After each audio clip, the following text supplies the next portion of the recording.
Wow. Wow, is all I've got to say about that one. God, how much information was there in that one?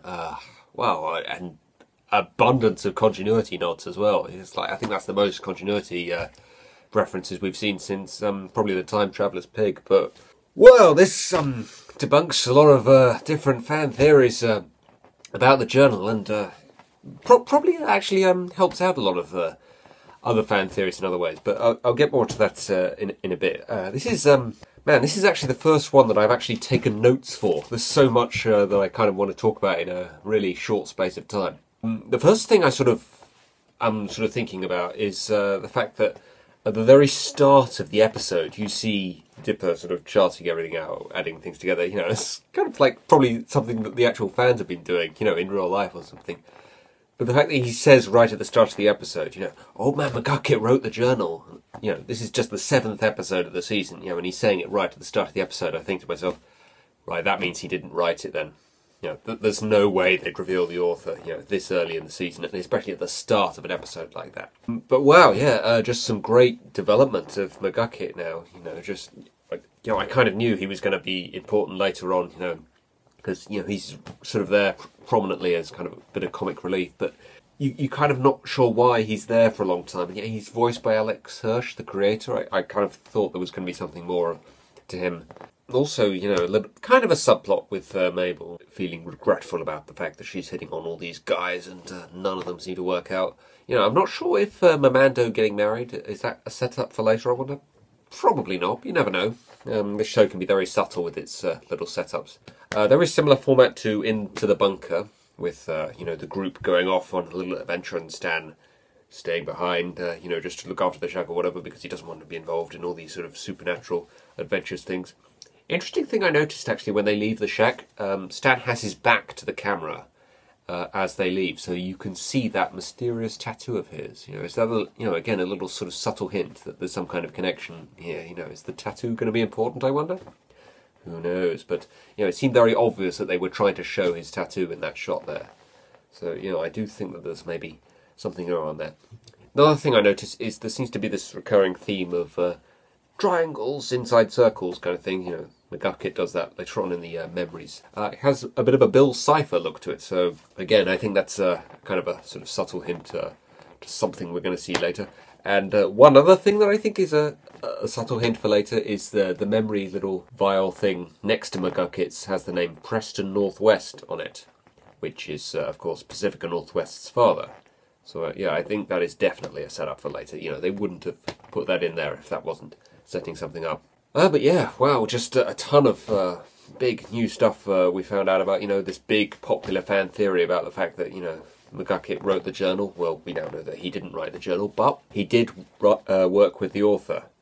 Is what we find out in this big sort of underground society as that he, you know, this guy that he worked with, you know, probably. Well, actually, no. I think McGucket said he invented the ray. So this is probably, you know, this guy he worked with and McGucket have founded this memory erasing society. So McGucket was responsible for his own downfall, I guess. This is something, this kind of underground society, these guys in cloaks, you know, covering everything up. It's something that I'm pretty sure has been seen in fiction, you know, in quite a lot of sort of different kind of areas.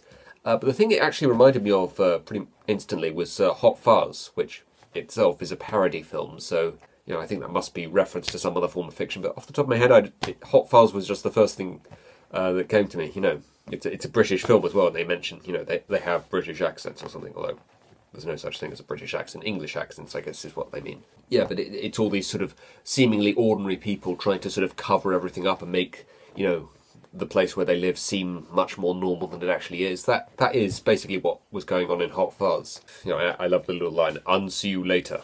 Does that even make sense? But, you know, it's just a funny kind of line.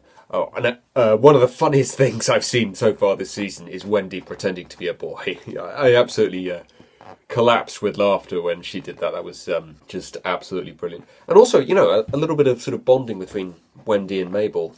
It's not really been seen very much over the course of the series. In fact, you know, actually, Wendy and Mabel have a little scene together in, I forget what it's called, the episode that introduces Gideon. You know, that's even before Dipper and Wendy have interacted. So they've actually probably been friends with each other for longer, but, you know, their relationship just hasn't been develops quite as much. But I like the way that Mabel is wearing Wendy's hat when they're just sitting around talking. That's kind of a nice little subtle sign that they're actually, kind of quite close, that they'll wear each other's clothing like that. And, that Wendy has, the good nature to try and help Mabel out in, what's troubling her, by role-playing for her like that. That's a very sweet thing to do for her. I think there's so much to talk about here, McGucket, he mentions the little bandage on his beard, and I like the way he sort of says, why has no one pointed that out? It's like, that's a good point, actually. I don't know if the fans have ever sort of speculated about that or asked that question. Actually on the subject of just sort of recurring things that, you just see throughout its running that don't quite make sense to me. Why does Mabel have a floppy disk on her pyjamas? Is there some kind of meaning behind that? I've never quite understood that. If anyone actually knows if there's a reason for that, do let me know. It's nothing to do with this episode, obviously. But yeah, McGucket's memories, very interesting. Very kind of Ice King from Adventure Time-esque about, that backstory that he gets, with his gradual progression into this sort of mad person, and even grows a similar kind of beard. Yeah, but he mentions that this guy that he has been working with, he presumably was working on the machine that Stan is now trying to work on in private, that we see at the very end during the end credits. My theory about that is this guy he worked with, the obvious assumption to make is that it's Stan, but no, I think Stan wouldn't be working on this machine in private if it was a machine that he had worked on originally with McGucket. No, I think it was Stan's brother.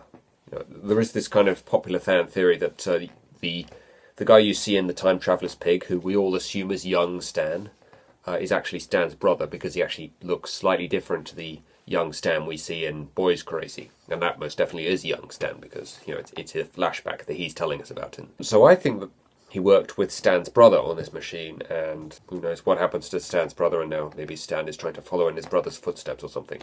It's very interesting. Another subtle little foreshadowing thing that this episode had. Man, the show's so good with the little subtle hints. It's right at the very end when Stan says, no one's going to stop me, working on this machine. The camera focuses in on a picture of Dipper and Mabel. So maybe they're going to have to stop him in some way because maybe this machine is dangerous. It certainly looked like it was dangerous from what it was doing in that end credit scene. So many little questions and so much thing to speculate about. Man, this episode just had so much. Yeah, as a story, obviously, it's kind of an interesting little adventure, with these little sort of subplots about Mabel reading about, her crushes, but also maybe thinking she can learn from her mistakes, perhaps. Zeus and Wendy, they're kind of just there, sort of helping out with whatever's going on. There's not a huge amount of development with them or learning anything new about them. I do find it kind of interesting now that this isn't the first real adventure or decent amount of time that Dipper and Wendy have spent together since Into the Bunker. And, I did sort of notice a lot of fans sort of saying after that episode aired, oh, no more awkwardness between Dipper and Wendy. And I was sort of thinking, oh, I don't know, actually, because Dipper does still have a crush on Wendy, even though Wendy now knows that Dipper has a crush on her. I think there still could be awkwardness between the two of them, because Dipper does still have a crush on her, but no, it looks like, that is the end of the awkwardness. And, this might lead on to something else, although, I think it's more likely that Dipper has just privately decided, he's over Wendy now, and he's like, well, we're friends, that's something at least, And I actually hope that that's something that they focus on later on with this whole Dipper-Wendy thing, the fact that, even though Wendy doesn't feel the same way about Dipper as he does, the fact that they're friends is certainly something, to take value from, that is definitely worth something, to be friends with your crush is certainly a lot better than nothing. And I hope that they focus on that at some point. But yeah, it's a great episode, just, fantastic for the continuity and everything. It just makes you feel very satisfied that, having watched these episodes that are referenced here, and it just makes you feel rewarded for having been a long-time fan of the show, I think, that you know exactly what all of these references are. And just, to have more information here, it does feel like a big weight has been lifted off to know now that McGucket, he didn't write the journal, but he did have a lot to do with it. So that is a great weight lifted off the fans' shoulders now, and they now know a little bit more about it. So yeah, great episode. So much to speculate, so much to talk about. It's the first time actually I've wanted to watch the episode 3 times right after seeing it for the first time. I just enjoyed it so much. Definitely the best episode of the season. I'm not sure about the best episode of the series, but it's definitely up there.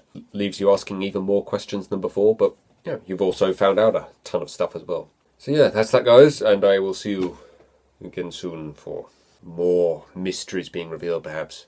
In fact, I've seen the title of the next episode, and it does sort of make me think, oh, maybe more things are going to be revealed. Who knows? But anyway, that's that, guys. See ya.